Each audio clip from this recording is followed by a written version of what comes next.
Councilmember Valerius, Present. Councilmember Combs, Here. Councilmember Carrington, Here. Councilmember Best is absent and requesting excuse and did notify me prior to the meeting. Okay, So thank we'll you. address that one. Councilmember Burbrick, Here. Deputy Mayor Combs is also absent, did contact me before the meeting requesting excused absence as well Right. due to conflict tonight. And then Mayor Edna DeVries. I'm here. Okay, so Madam Mayor, how would you like to move forward with absences? Okay. Is there any objections from the council for excusing the 2 members that are absent? No, no objections, so they're excused. Thank Okay. you. Chair Moore, I will start now with the Airport Advisory Commission. We have Commissioner Weaver, Here. Commission Member Reese, Here. Commission Member Momartz, Here. Commission Member Lee, Commission Member Jardine is absent, did notify the commission prior to the meeting starting, so Chair at the end, after roll call, I will need to be addressed as excused or unexcused. Vice Chair Helmerich Here. and Chair Moore. Here. We have a quorum for both the council and commission. Chair Moore, how would you like to address Jardine's absence? He notified me actually last week. He's in transit from the North Slope, so he's traveling this evening and is not here. So we're using that as an excused absence if we could. Respectfully duly noted. Madam Mayor, Chair Moore, we have a quorum of both the council and the commission. Okay, thank you. You all stand, please, and Chairman Moore, would you lead us in the pledge? I pledge allegiance to the flag of the United States of America and to the republic for which it stands, one nation under God, indivisible, with liberty and justice for all.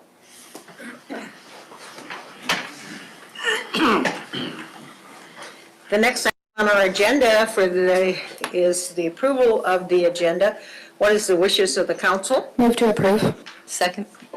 It's been moved and seconded from the council side of the table that we approve the agenda. Questions, comments, or amendments to the motion? All of those in favor, please say yes. Yes. Those opposed, say no.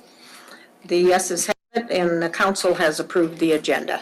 Council Chairman Moore, would you like to talk to your members about the approval of the agenda? Absolutely. We're asking for motion has been moved and approved to approve the agenda by the council, the commission. Do we have a motion and a second to approve? Motion. Second. Has been so moved and approved. We are all in agreement. Okay, we shall proceed then. The next item on our agenda is audience participation. Anyone in the audience is welcome to come and address the council. 5 minutes if you are representing a group, 3 minutes if you're representing yourself. And you can address the council or you can address the commission, whether the item is on the agenda or whether it's something you'd like to call their attention to. Its participation is now open.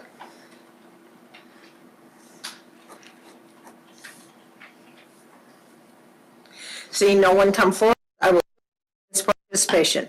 The new business at committee regarding the 2019 Airport Advisory Commission accomplishments recap, 2020 commission projects and goals, other matters related to the Palmer Municipal Airport, and any direction the city council would like to give to the commission or vice versa. What is the wishes of the council? To go into committee of a whole. Second. Okay, it's been moved and seconded by the council that we go into a committee of the whole. Questions, comments, or amendments to the motion from the council? All of the council that's in favor of the motion, please say yes. Yes. Those opposed say no. The motion passes. The council now is in the committee of the whole. Chairman? We have a motion to move into committee of the whole. Do we have a motion from the commission to move and do so? So moved. Do we? It's been moved and seconded. We are now in committee of the whole. Okay. Well, 2019 Airport Advisory Commission accomplishments. Talk to us about it. Talk to you. It's been a busy year at the airport. We've got a handout for you that I think was passed out a a little earlier, and I'll just go through these. It's pretty self-explanatory, but we'd be happy to take any questions at any time. Feel free to interrupt if you like. To take the opportunity to introduce the two new Airport Advisory Commission members to the City Council.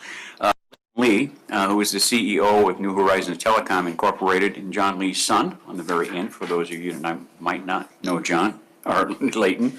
And Shane Reese, their new commission member, avionic technician with the Air National Guard, lives in Palmer and is also, I believe, going to school. So welcome to both of you. This year at the airport, a lot of things going on. Just to recap some of the and important information that has this year. Improvements, a project update, the gate repair work not completed with springtime punch list items to be completed. Not going to be trying to do all those in the cold weather that we've been having. Tree clearing, the 11 acres on the transitional service area, runway 1028, is completed with stump removal, grading, and hayseed planned for the spring.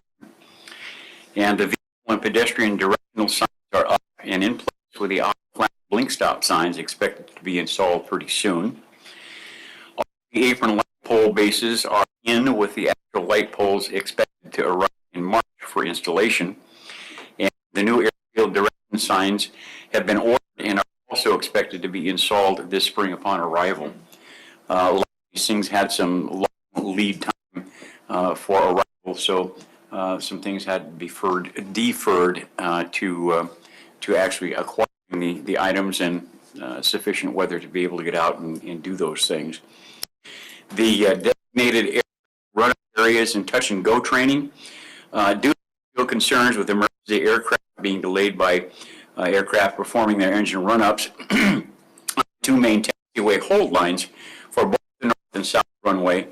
The AAC is working with the airport administration and the FAA as additional work for the 219 ASI project to pay for the installation of aircraft run-up area signs. This will give pilots and the flight service station personnel a designated area to perform run-up work without delaying other aircraft. We want to have two specific areas with relation to operations on the airport for aircraft to go to do their engine run-ups and not be helter-skelter or stop at different places on the airfield. We want concentrated, designated areas for people to perform those functions pre-takeoff. So that's the reason that we're establishing these run-up areas. Training activities during the fire season activities have increased to the number of flight training operations on the airport, and measures are being put into place to defer Division of Forestry contracted aircraft on departure and return activity during the season. In other words, the traffic has increased substantially, especially during the firefighting season with all the training that's going on in the airport, and to better assist timely departure and return of the forestry contracted aircraft, the fire bombers. We are initiating, in addition to this, publishing a notification that will appear in the 5010 report, facilitated directly in the airport supplement and the airport newsletter, that this is a seasonal activity, and when traffic is heavy, that any training or other aircraft in the area are going to defer to the arrivals and departure of the forestry aircraft so as not to delay or hinder or impinge any of the responsibilities they have for firefighting procedures. The aviation easement planning study, this has been ongoing and there are moving pieces, as you're aware. It's going to take some time to resolve, but we do have an update and have made some good progress. The city was able to obtain a complete aggregation agreement from the Matsu Borough at the north end of runway 16 for the past 33 years. The area was granted an aggregation easement in 1986, but the second half was never granted by the borough. The area question is more commonly known as the Matanuska River Park and Campground, and for numerous reasons is a historically complicated issue. The current the AAC has the Matsu Borough to secure to participate in a proposed application easement planning study.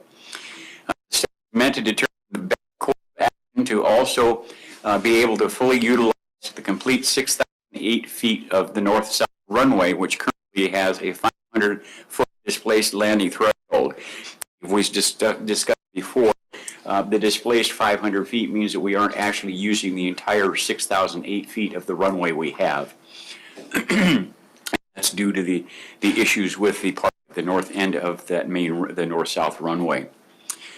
The display is due to the lack of the complete application easement and certain trees, mostly old cottonwoods, within the penetrated 20 to 1 surface, still in the path of the aircraft landing or potentially departing. The superintendent, with the assistance of the AAC, has been able to secure resolutions from the Matsu Borough Aviation Advisory Board, as well as the Recreations and Trail Boards, in favor of borough's participation in the study. A solution to this issue after 33 years will hopefully provide for full utilization of the north-south runway, enabling safe aviation activities in the area and for safer and enhanced Division of Forestry aeronautical firefighting capabilities. Provide for better emergency medical flight safety, a safe training area, a safer Matsu Borough Park environment, and increased borough emergency preparedness capabilities. Examples: divert aircraft from Anchorage, earthquake damage to roads and bridges. It's truly more a borough issue than a Palmer Municipal Airport issue, mainly due to the increased population of the borough in excess of 100,000 people. The compounded scale of safe aeronautical transport, should roads and bridges to Anchorage and Fairbanks not be available, has compounded greatly. Not to mention the brown swallow dead and dying spruce trees from Kena to Talkeetna and beyond, to create a great need to be prepared for future devastating fire seasons and the need to be better prepared. This has made some progress, as we've stated. It's going to take some time to work through because of all the moving pieces, but there are some real safety issues, as noted in these comments. We experienced the earthquake a little over a year ago in November. The Anchorage Airport, Anchorage Ted Stevens Anchorage International Airport, had been damaged, and there was a need to divert aircraft deployment. The additional displaced 500 feet could mean a lot. It could mean a lot for emergency evacuation for medevac flights. It had a big impact on roads, bridges being destroyed with the growth of the valley over the past several years. It is an emergency response issue that we are just now beginning to really make the borough understand as a result of this particular issue, in that how we get stores, medical supplies, food, all necessary things the valley might need should we have a major event or catastrophe that bridges and the roadways connecting us to Anchorage. So only a viable opportunity to address this problem is through trying to get this complete aviation agreement with the borough. And at the same time, the feeling is that the borough quite hasn't understood the necessity to look at this as an emergency response issue because we've grown so fast, and it's something that has more or less laid dormant since that area was granted to the city of Palmer. So we're going to continue to work on that and hopefully move forward to a resolution that's going to work with all parties concerned for a win-win situation. Yes, Councilwoman Valerius. Madam Mayor, Uh-huh.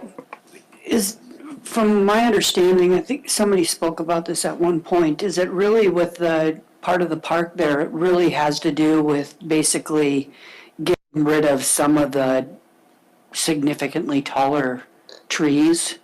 That's correct. There are trees, there's a lot of dead standing, a lot of old, mostly cottonwood trees that penetrate this 20 to 1 glide slope for takeoff and landing, approach and departure to the airport. And that's what has displaced us to shorten the runway by 500 feet as a result of that. What we're trying to get to is to have this study done that will best address the best way to alleviate that problem, to get us the 500 feet back so we can fully utilize the entire 6,008 feet of that north-south runway. Really impact the park significantly other than potentially some trees? That's exactly Coming down. right. Exactly Okay. right. Great, thank you. Go ahead, sir. The and lease line and the request for the November taxiway development.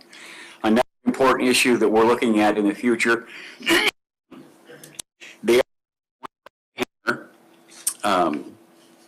one private hangar, the Kingdom Airport project, and the 10 new unit T hangar complex for the Palmer Hangar Association completed this past summer, with the new Aurora Sky Hangar building and enclosure nearing completion. Four projects should get underway this summer, including the Blue River Aviation Facility, the Lazy Mountain Hangar project, and the long-awaited ADD Investments hangars on the south ramp, and hopefully phase 2 of the Palmer Hangar Association project, if enough of the current units sell timely.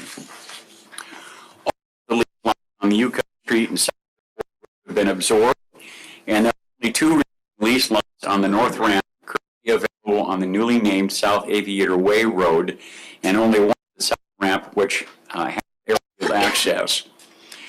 For the taxiway November development south of runway 1028 to open up 24 acres to airside access. All the utilities and road access to service the future lease lot are already in place on Cope Industrial Way. Design and build out estimates in total approximately $5.9 million, with a city match of approximately $368,000. I can't stress the importance of this enough, in that basically we have one lease lot left that has airside access. In other words, one lease lot that you can drive up to. That's a 24-acre parcel on the south side with all the trees on it is the one that needs to be developed. And in order to develop that, we need to seriously consider the work and investment in the November taxiway, the north or the east-west taxiway, which will have access to those lease lots. It's a very good selling point for future development, whether it's private or corporate, that the utilities are already at that location. So in terms of infrastructure and investment, a new company coming in wishing to develop that is going to pay a heck of a lot less than they would elsewhere as a result of those utilities already being on the area. So there's an increased potential in being able to market that property once we're able to start moving on the development of that that November taxiway. As indicated, we've got the one lease lot that does have airside access, and then we're out of places to grow pretty much until we're able to develop that November taxiway.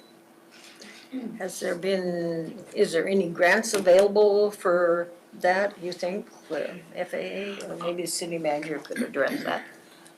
It's a long-term CIP.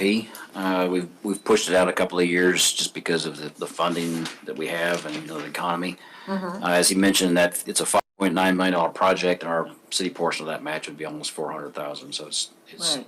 it's out there. Right. But it would be, in order for this to be done, it would be an FAA airport improvement grant. And do they have any monies available? There's plenty of money at the We're FAA. waiting on our side, not theirs. We have to go through the design piece and then the build. We could do design build, but it's really whenever the city's ready to commit that level of funding. Okay, thank you.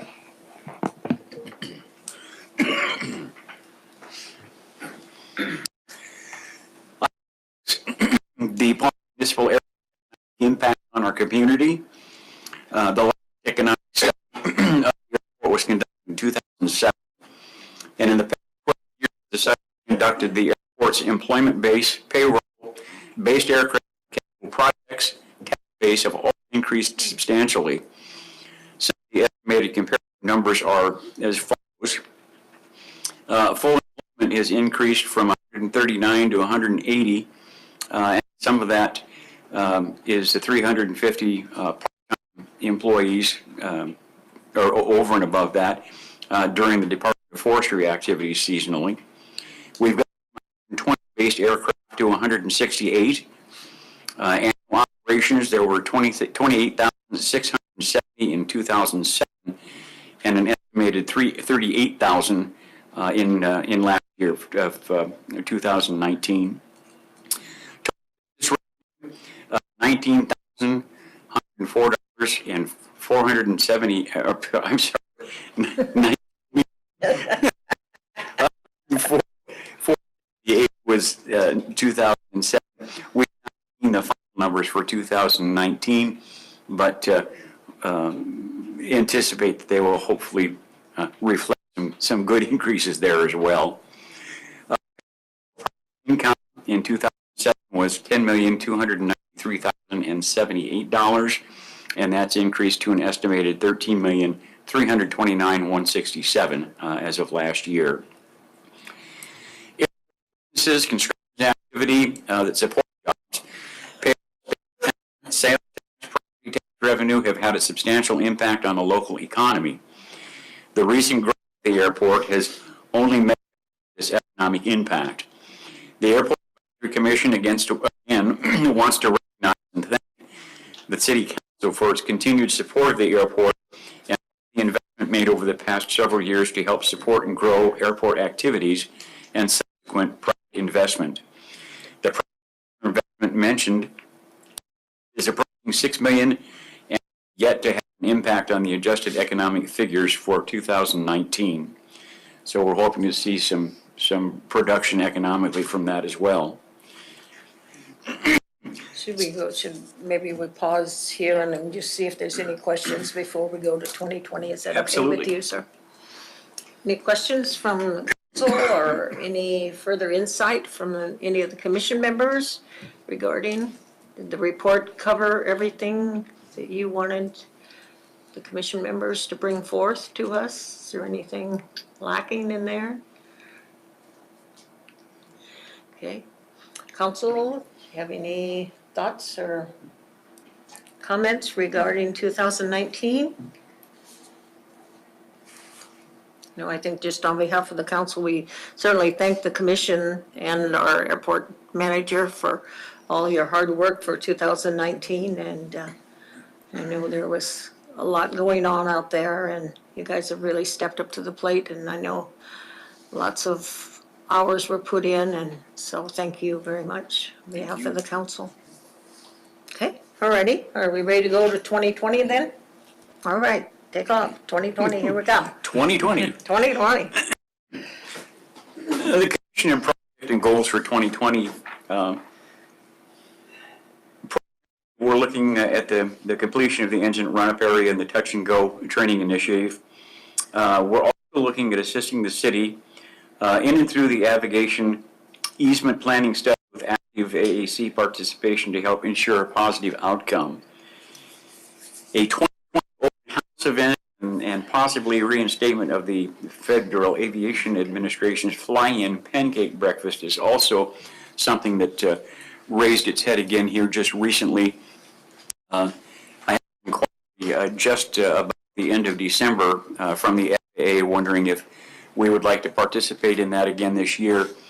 We just had communication today from the FAA through Leighton as a result of being able to have a meeting with Mike York. And he's going to take that back to his administration. We're hoping to find out within the next couple of weeks if we're going to have the annual pancake breakfast this year. We didn't last year. We're kind of disappointed that it didn't happen because it's, I think last year would have been year 28. It's been quite the tradition over the years. But because of some budget economic issues on the government side and planning and support, everybody felt that it just wasn't something we could do last year and make it as successful as it has in the past. So we postponed it, and it's back on the table for this year. So hopefully we'll have better better information over the next couple of weeks in terms of being able to know for sure whether we're going to have that planned event or not this year. There's always been a good-sized crowd. It's always been Very well attended. informational, and again, I think it brings, a lot of people to town, because you see people from all over. Absolutely. Just not Palmer that attend that event, so. It's been one that's been successful over the years, and we've found that in planning and stages, and looking at event kinds of things for the airport, we have the years where we put on the airfare every year, but with more communities promoting aviation, it seems like there was something going on every single summer. So competition for some of these events can be an issue as well. But we're hoping that that and an additional possibility of that I didn't mention the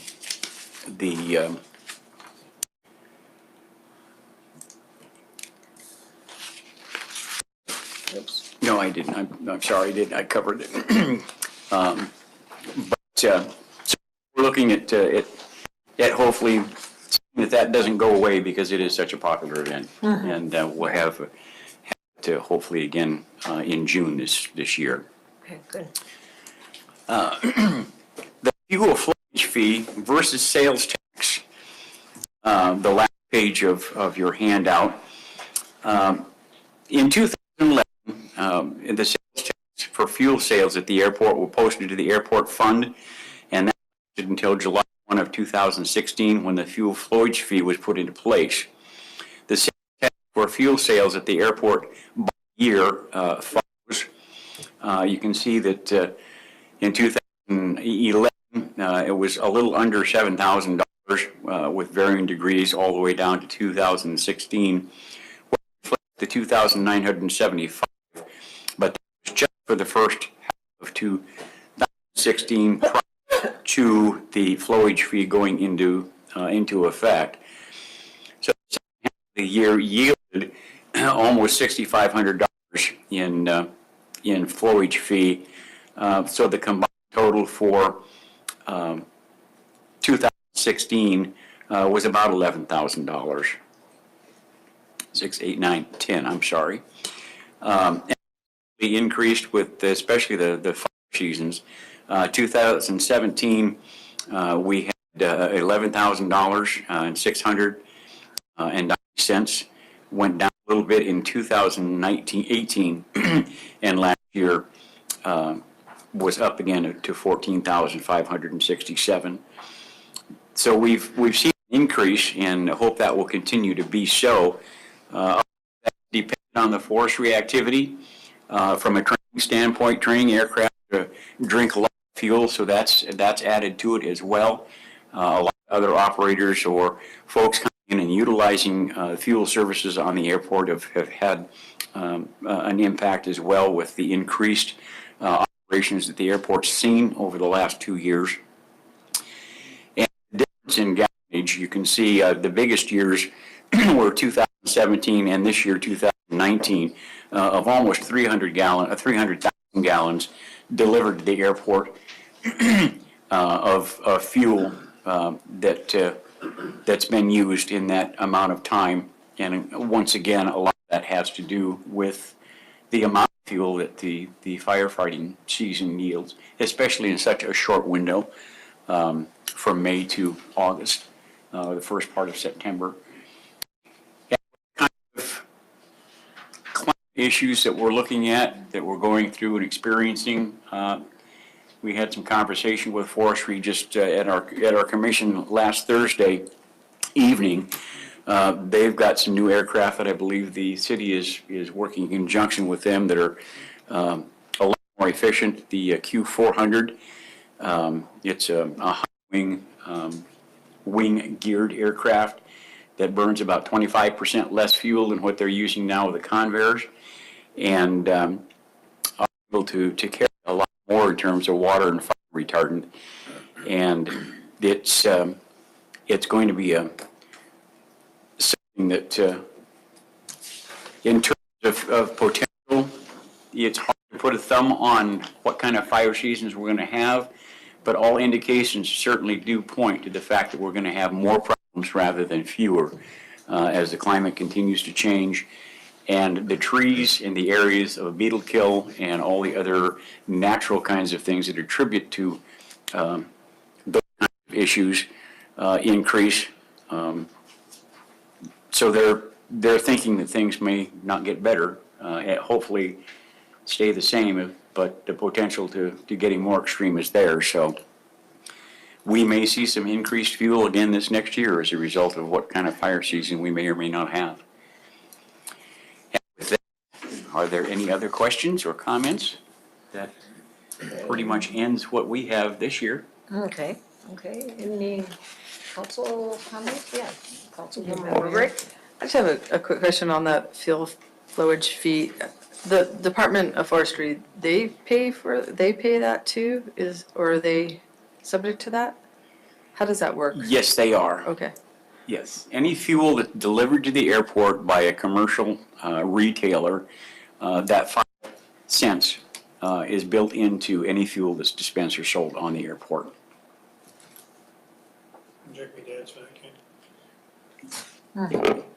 The issue with the sales tax is the sales tax was 3% on the price of the fuel. So if you have fuel that costs $5 a gallon, you're charging 15 cents a gallon in tax per gallon, roughly 3 times what we're collecting in the flowage fee. The downside of that is especially with the cap of $1,000, it tended to discriminate against the small user.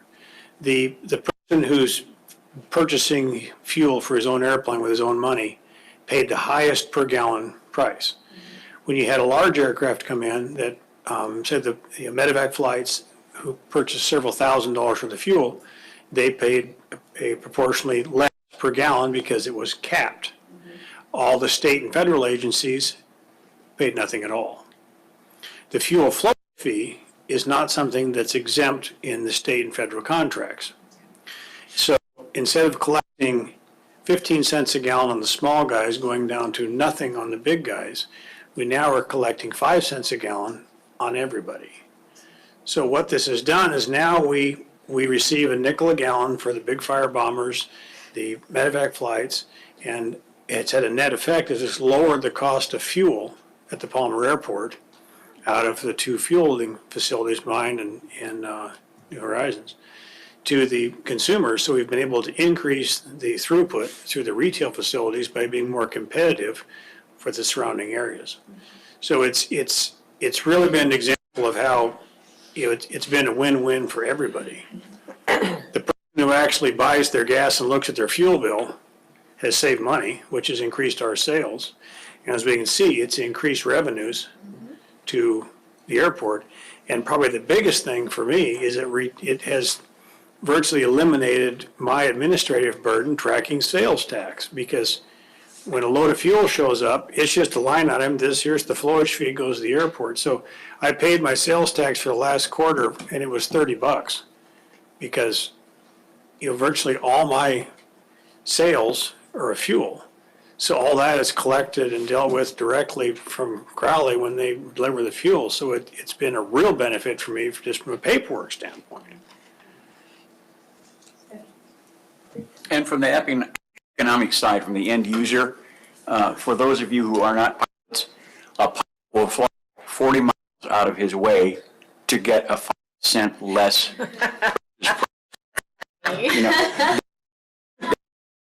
To go and have a hamburger, but when it comes to putting fuel in their aircraft, if they can save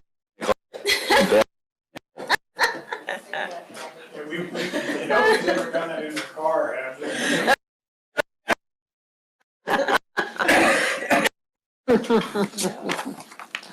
Yeah, Councilwoman Sabrina Combs. Thank you. Just a comment. It's the busiest I've ever seen it last year with all of the fires. And while it's not a good reason to have busy season, unfortunately, it's nice to see that these numbers and see how well you guys are handling it out at the airport. So thank you for this report. Other council comments? Okay. And I don't know if this is a question of the city manager or the airport. what are we going to do about the land on the other side of Industrial Park? I mean, what are the plans regarding, at what point are we going to, if we need to, bring in real estate agent and, or do we have some hot leads and that you can't talk about, or? Like anything else at the airport with the land, there's folks that are interested. It's just it just takes time to work through the details for bare land deals and leases and things like that. And this time of year, generally, folks don't particularly care to look at snow-covered land, so. Right. I don't know that we'll ever need a real estate agent, that would help at all. There is a sign up there now. It's Right. pretty large. It's got who to contact, which we've never had before for any of our lease lots. So it's just a matter of, it's a matter of time. We've only been non-aeronautical for less than a year, so they haven't really been available to the general public until just recently. Right, right.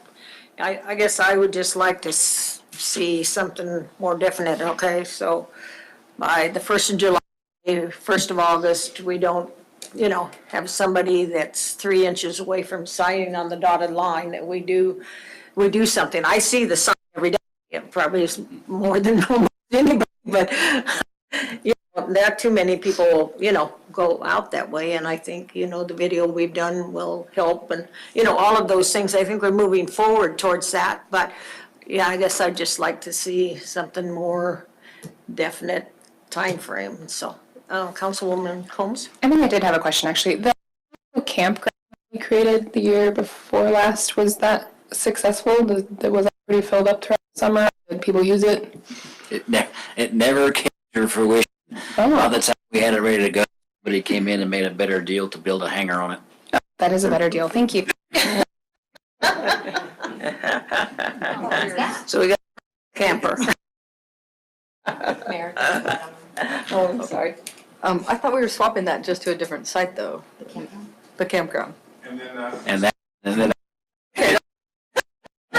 We need to move it to the street. Land development. So if you feel they will come, so I guess more encouragement then to develop that November taxiway area. That, that is what it sounds like what you guys are really looking for from the city is the development of that area, the hangar. That's correct. Really, the next piece of development that will really give us the ammunition to really market the assets of the airport.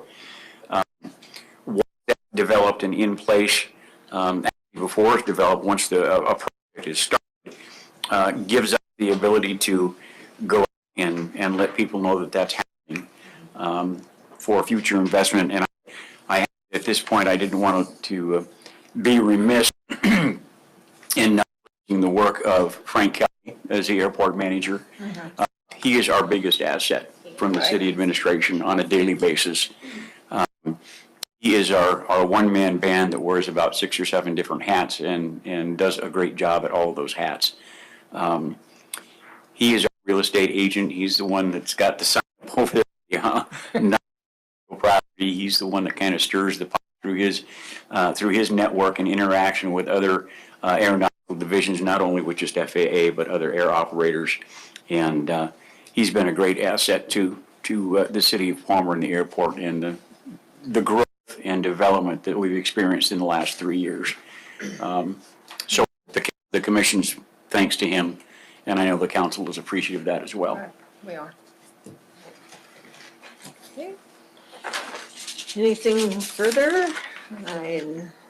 Okay, what about city council direction to the commission? We already talked a little bit about that, but any other things? Okay, and we ready to come out of the committee on the whole? Move to come out of committee of a whole. Second. Okay, on the council end, it's been moved and seconded that we come out of the committee on the whole. Any discussion, questions, or amendments to the motion? All those in favor of the motion, please say yes. Those opposed, say no. Okay, this council now is out of the committee on the whole. And for the commission, do we have a motion to move out of committee of the whole? So moved. And do we have a second? Second. It's been moved and seconded. Those in favor of coming out of committee of the whole signify by saying aye. Aye.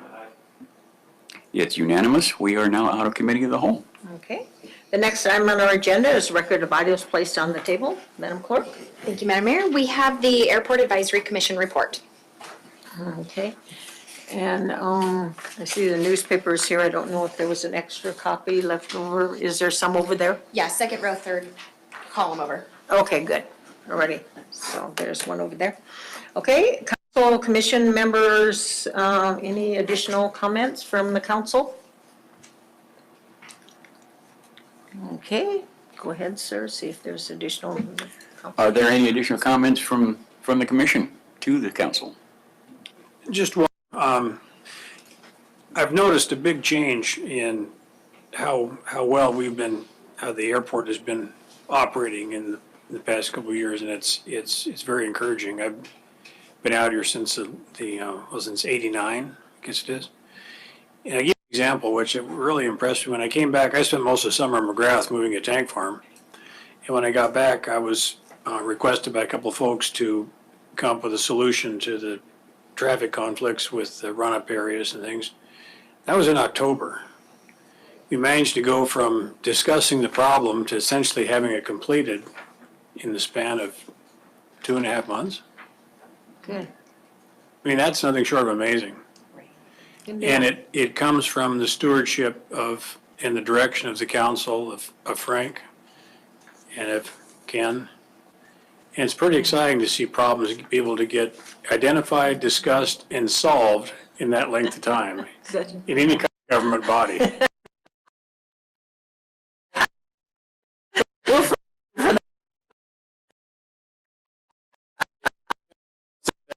You're welcome. 'Cause it's, Yeah, it's good when all the wheels turn in the same direction, right? it really is, and the activity at the airport shows it. With all the new construction, the activity, the based aircraft, it's a real positive sign. Good, thank you. Okay, any other comments? Just like Yeah, to go ahead, sir. piggyback what Jeff has said. I came to the realization a few days ago that we just started our 11th year in January on the airport. We actually started out renting some space from Jeff when we first started. We had a French aircraft, a PA-11, and we had leasebacks with 2 of Jeff's aircraft.